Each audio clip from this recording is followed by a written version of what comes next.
What's the most unexpected way you've ever met someone important in your life? I went to a funeral for a woman I'd never met and ended up meeting the person who would save my life 6 months later. It was my roommate's grandmother's funeral. She begged me to come because her family was tiny and the church would look empty. Just bill a seat, she said. You don't have to talk to anyone. So there I was, sitting in the back row of a small church in rural Minnesota, surrounded by elderly strangers, pretending I knew the 87-year-old woman in the casket. I felt like an imposter, but my roommate's grateful smile kept me glued to my seat. During the reception, I hid in a corner with a plate of those tiny sandwiches funeral homes always serve a woman about my age approached. The first person under 60 I'd seen all day besides my roommate.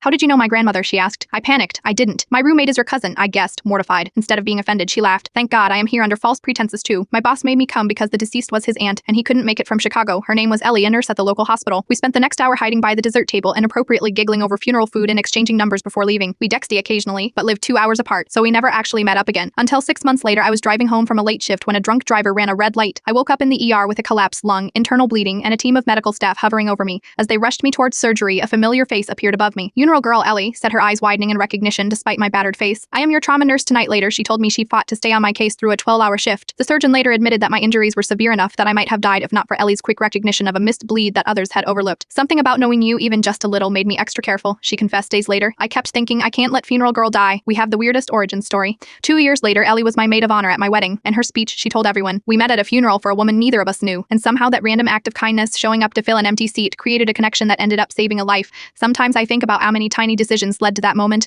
My roommate asking me to come, me saying yes, choosing that specific corner to hide in, Ellie approaching me. One small choice to attend a stranger's funeral completely altered the course of my life. The universe has a strange way of introducing you to the people you need most, often in the last place you'd ever think to look.